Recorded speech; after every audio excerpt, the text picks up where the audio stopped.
Hello my dear sewing friends, it's Alisa here with Thoughtful Creativity, and I'm really happy that you tuned in for this episode of what might be a very crazy idea, or maybe not so crazy after all. But anyway, most of you know that I sew for myself, I sew clothes for my friends, family, sometimes for gifts, even some items to sell in the past.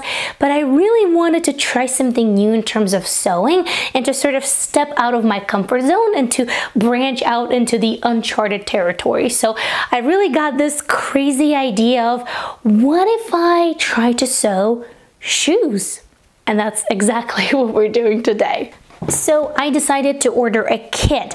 Now this is from a Happy Stitch, not sponsored. I haven't even opened it yet, so you guys know that if it is sponsored, I'll let you know. If it's not sponsored, I'll also let you know. But I decided to order a kit for a couple of reasons, and one of them is that in a process of research, I looked up and there were quite a few supplies that I needed that I didn't have on hand, and I also wasn't necessarily sure if I'm going to enjoy or continue making shoes on my own. So ordering a kit that has just the amount of supplies that you need for that one pair of shoes just seemed like a logical decision. So let's go ahead and open it up and take a look what's inside. Ooh, look at that. Okay. Oh my goodness, that's a handwritten note.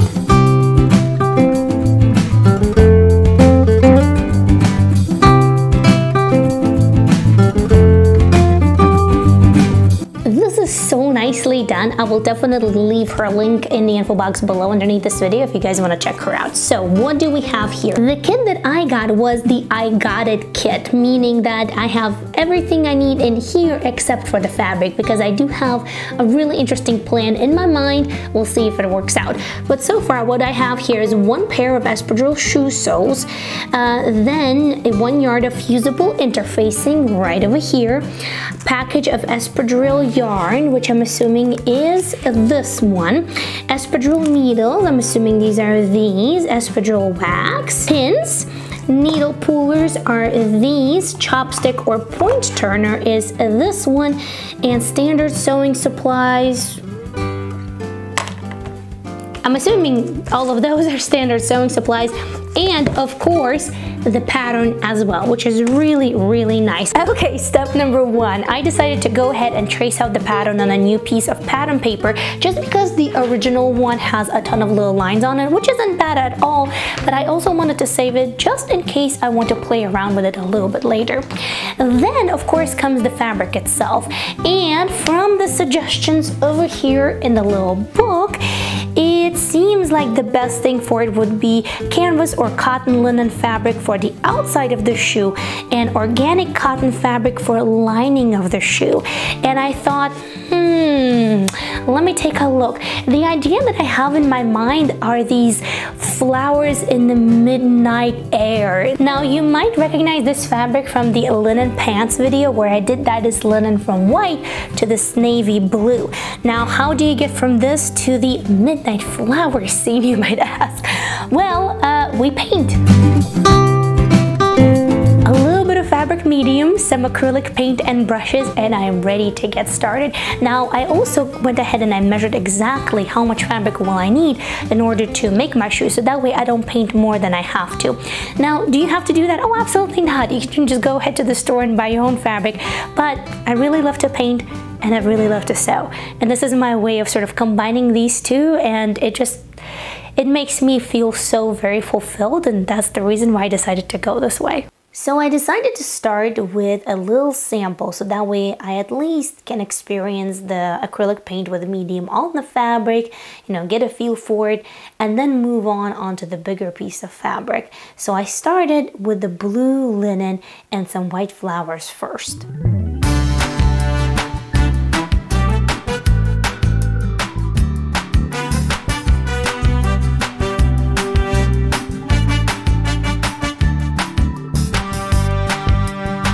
I'm working on this little sample over here, and I gotta tell you, I am actually not feeling this design. I tried to put it on my foot just to see how it would look like a shoe, and surprisingly, I'm not sure. I think maybe there's a little bit too much white. Usually I love this color combination, you know, navy blue is my favorite color, and of course, you know, white always adds that little pop. But I think I'm gonna try to do another sample with reverse colors, white linen as it is, and then some darker blue colors on it, and I will see how that all works out. And this is not finished, by the way. There's more stuff to add on to it.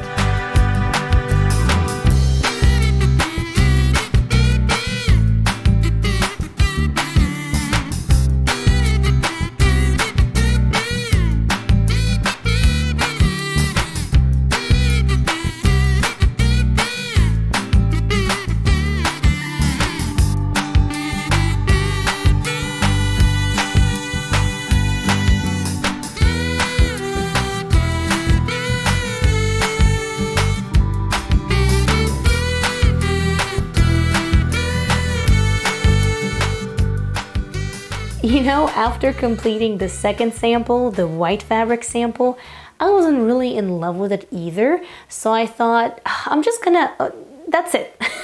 That's it. I'm just gonna grab my main fabric and I'm going to start painting.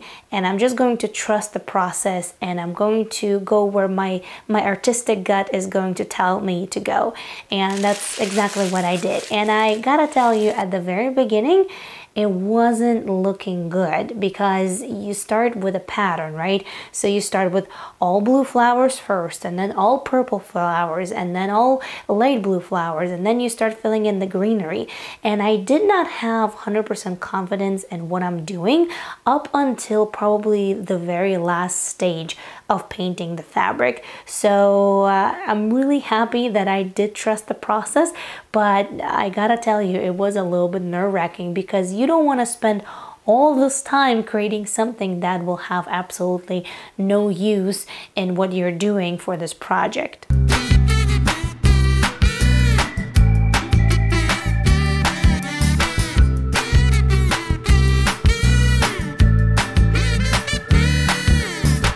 All right, oh, okay. I think I'm done with the fabric.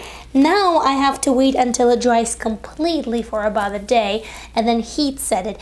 And then we can move on onto the sewing of the actual shoes.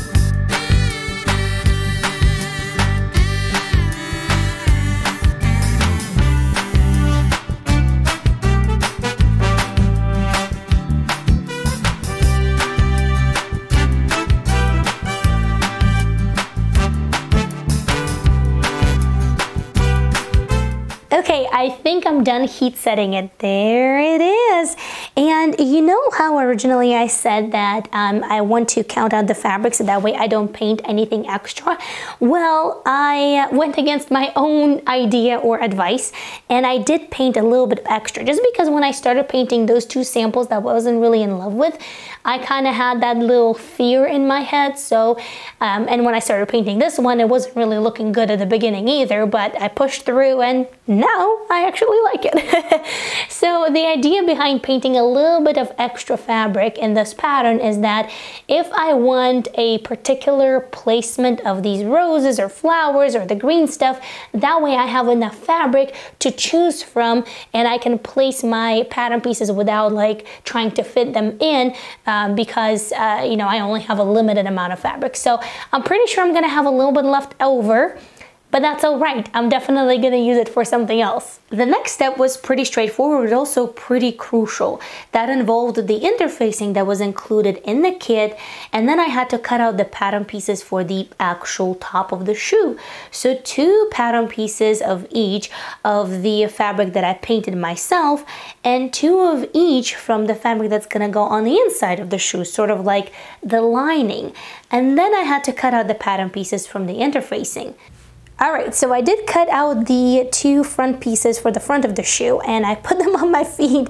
I stood in front of the mirror and I am not a big fan of these 2 roses being sort of like matchy-matchy. It just kind of looks a little bit odd to me. So I think what I'm going to do, and in this case, good that I painted a little bit extra, I'm gonna cut another front piece where this rose is like off-centered somewhere on the edge over here. And in my opinion, that is going to look a lot better. After that, all of that needed to be fused. So each pattern piece had to be fused with the pattern piece from the interfacing. So that is done, and I think I'm actually ready to sew, and I'm just going to do everything that this booklet tells me to do. And the first thing is to assemble the front of the shoe and the side of the shoe. Okay, so it says pin these two together, right sides, just like we usually would. And then I would sew 3/8 of an inch seam allowance. Yes, my favorite seam allowance. And then I would leave an opening on this side, about 3 to 4 inches. It says 3 to 4 inches. 1, 2, 3, 4, like this much. Okay, I think I got it. And after that, just gotta do stitching.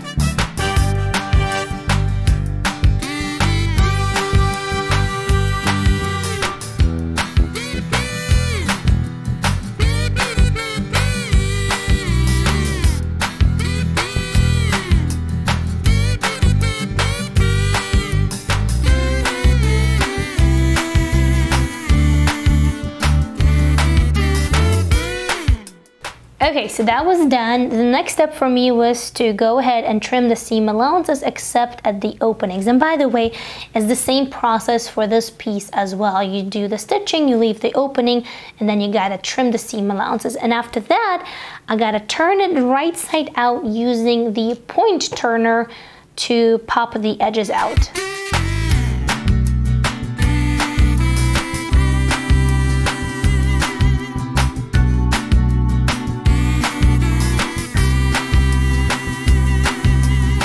Okay, it's coming together. So for the next step, they want me to give it a really good press, and then they want me to top stitch the openings on all 4 pieces, so that way it's closed. And after that, we're going to put the long pieces and these toe pieces together.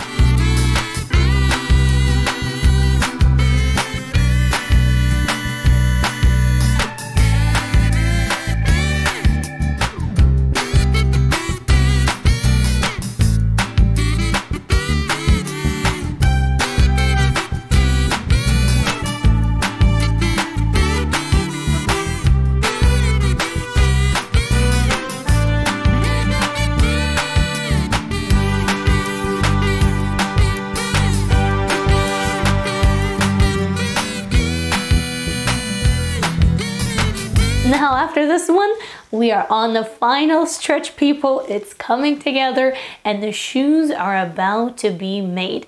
And it was really straightforward. First, I had to find the middle of the toe of the shoe and the heel of the shoe and pin those to the sole. And once those 2 points were secured, you just have to evenly pin everything else. So that way you know that, yes, the top of the shoe fits the sole of the shoe.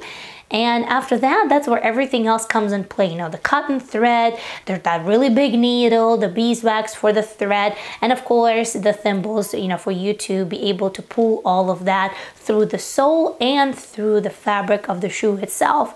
And then with a blanket stitch, following the directions that are outlined in the booklet, you just go ahead and blanket stitch all the way around the shoe until you finish it. As easy as that.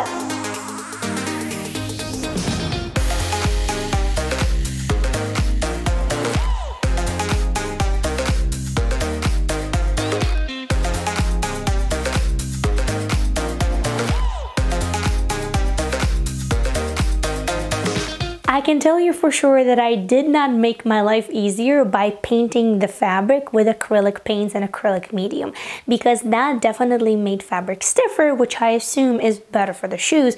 But once you're trying to get that needle through the sole and then all of those layers of fabric and interfacing, but on top of that, the fabric that I'm using for the shoes is actually even thicker with all the acrylic paint on it.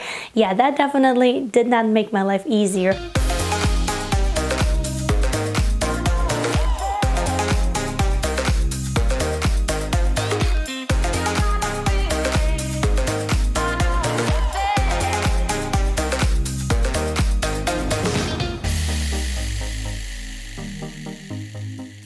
And after all of that finally, the shoes are ready. So let me give you a closer look.